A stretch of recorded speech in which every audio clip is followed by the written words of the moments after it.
Halo, salam digital. Nah, di video PM Talk pertama ini, saya mau bahas seputar project management. PM Talk itu sendiri kepanjangan dari Project Management Talk. Jadi di sini segmennya khusus untuk bahas terkait project management lah. Nah, di sini cocok untuk para teman-teman pengusaha yang sedang punya project di bidang digitalisasi bisnisnya, atau cocok juga buat teman-teman tim development, terutama di bidang IT ya. Development sini maksudnya adalah bidang IT, di mana uh, ini juga kadang masih jadi kendala gitu dari teman-teman development ketika ngebangun sebuah produk IT. Nah, di video pertama ini saya mau ngebahas preview dulu, jadi lebih ke kayak bisa dibilang ringkasan atau rangkuman begitu tentang IT development.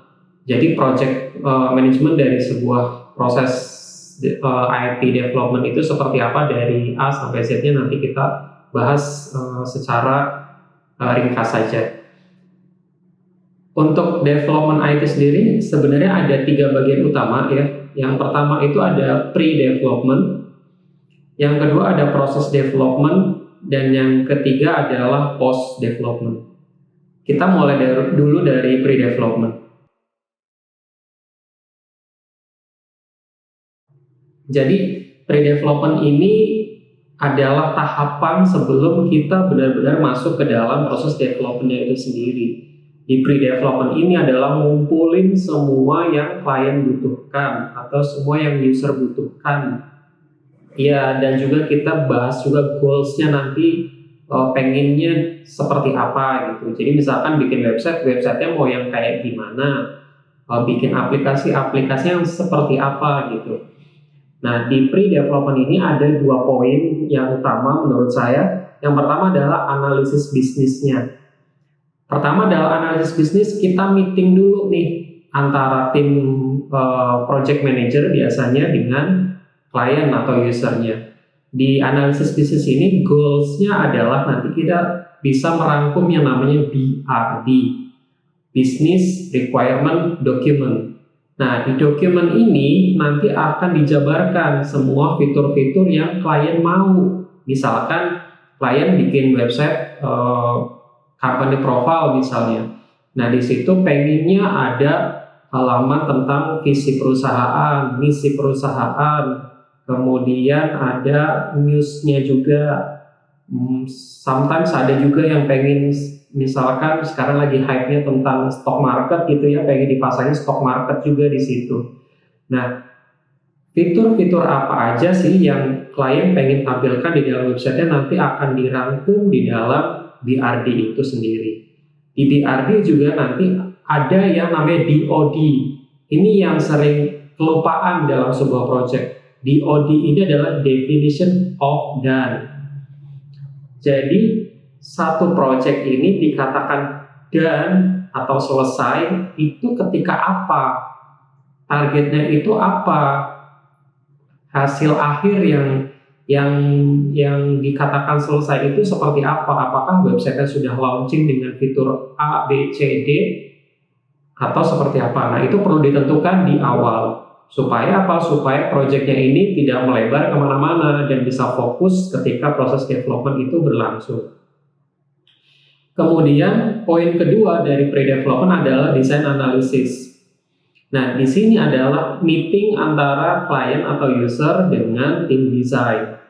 Nah, biasanya klien atau user atau perusahaan yang sudah lama itu punya yang namanya design guideline. Design guideline ini isinya tentang kayak logonya warna apa, bahkan ada kode-kodenya sampai detail seperti itu ya. Kode warnanya, kemudian lekukan-lekukan di dalam desainnya, misalkan font yang dipakai untuk brand suatu perusahaan. Nah, itu nanti akan dipakai brand design guideline itu oleh tim desain supaya desain UI yang akan kita buat itu menyesuaikan dengan brand atau mungkin company lagi punya campaign tertentu.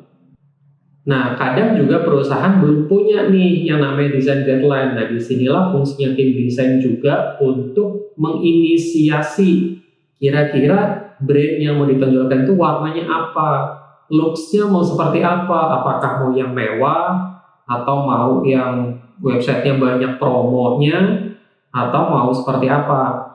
Kemudian dari sisi fungsinya akan disesuaikan nih, kira-kira kalau looks-nya mau yang mewah, fungsinya nanti tampilannya seperti ini dan seperti itu. Nah, dari tahapan pre-development ini kita bisa beralih menuju ke proses development. Nah, jadi tadi ada dua ya, yang pre-development itu yang pertama ada analisis bisnis, kemudian ada analisis desain.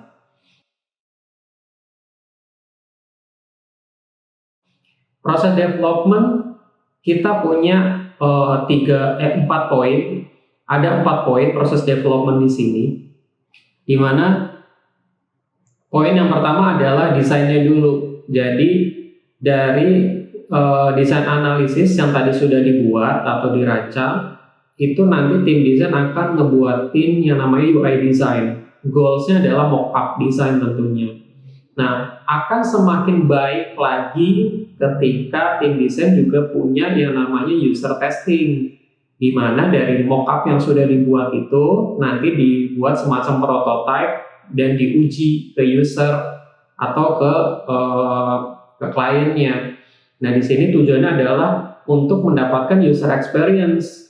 Desain yang udah dibikin ini mudah nggak sih digunakan? Apakah sudah user friendly atau belum? Atau justru orang ketika pertama kali pakai nih satu desain itu atau mockup itu ternyata malah bingung ini gimana cara pakainya. Nah, di sini akan dievaluasi. Kalaupun memang bagus, kita bisa lanjut ke tahapan project development berikutnya. Dari desain nanti akan masuk ke tahapan front end development. Nah, pada front end development ini adalah implementasi dari sebuah desain menjadi web based atau app based. Web based ini maksudnya adalah yang tadi sudah bentuknya mockup, kita buatlah di dalam basisnya di website atau basisnya di aplikasi.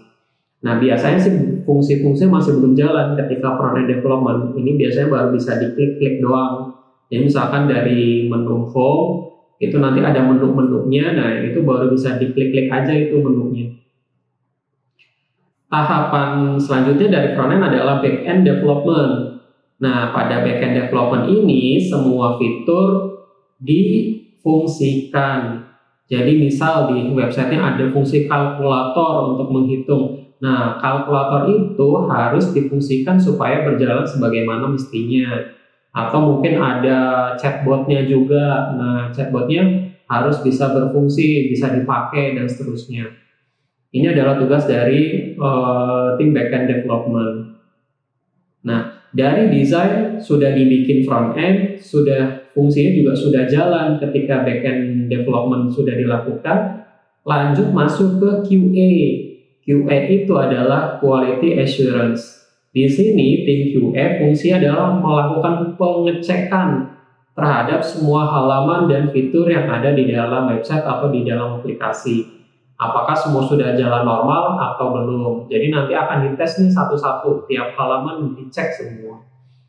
Nah, akan semakin baik lagi, ini sifatnya opsional, semakin baik lagi ketika pengecekan juga dilakukan pen test alias penetration test, yaitu pengujian website atau aplikasi secara teknikal. Nah, di sini akan diuji nih secara sisi security atau keamanan website itu seperti apa. Apakah jangan-jangan gampang dihack atau jangan-jangan ada data yang seharusnya sifatnya privasi malah terbuka ke publik gitu. Nah, ini untuk menghindari hal-hal seperti ini dilakukan penetration test. Kalau penetration test hasilnya semua bagus, baru lanjut ke tahapan berikutnya. Tetapi ketika penetration test ternyata ada sisi security yang masih lemah dan harus diperkuat, maka akan kembali lagi ke tim back-end biasanya, ke tim back-end development untuk dilakukan perbaikan.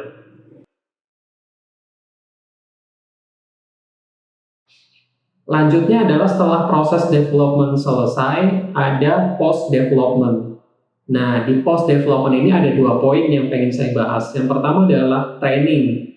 Training ini adalah membimbing user atau klien bagaimana sih cara menggunakan website yang sudah jadi itu, atau bagaimana mengoperasikan aplikasinya, terutama dari sisi back-end-nya ya. Jadi dari sisi gimana ngeganti kontennya, gimana menambahkan gambarnya, atau mungkin memasukkan video dan segala macam. Itu nanti harus ada training di sini. Nah, pada tahapan training ini juga tim development sebaiknya adalah memberikan satu produk berupa manual book atau guideline book dari website atau aplikasi tersebut. Jadi setelah training selesai, jika nanti user atau klien Anda mengalami kebingungan bagaimana cara menggunakannya, tinggal buka lagi tuh di manual book atau di guideline booknya sudah ada. Yang kedua, meskipun ini sifatnya opsional ya, ada proses namanya input konten.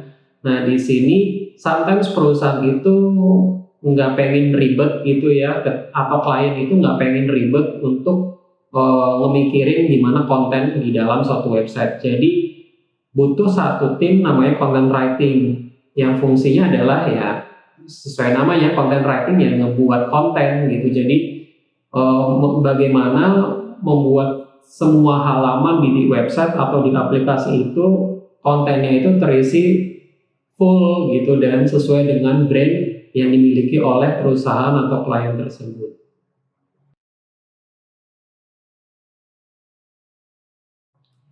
Oke teman-teman, jadi kurang lebih itu proses atau preview dari IT development.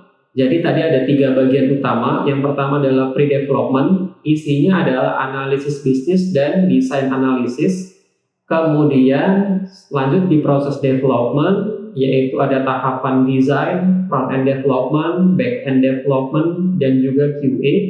Dan yang terakhir ada post-development, yaitu ada training dan juga ada input content. Nah, setelah semuanya selesai, kita cek nih DOD-nya atau definition of done-nya yang di awal tadi kita sempat singgung. Apakah semuanya itu sudah sesuai dengan target awal yang kita tetapkan di business requirement document. Kalau semua sudah selesai, kita tinggal melakukan tahapan yang namanya project handover.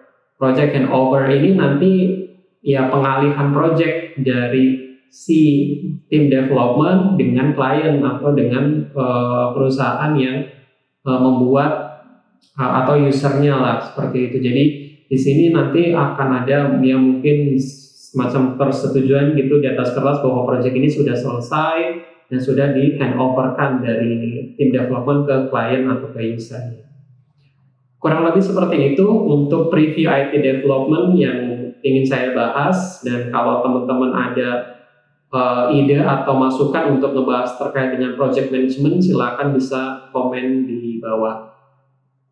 Oke, thank you for watching. See you in the next video.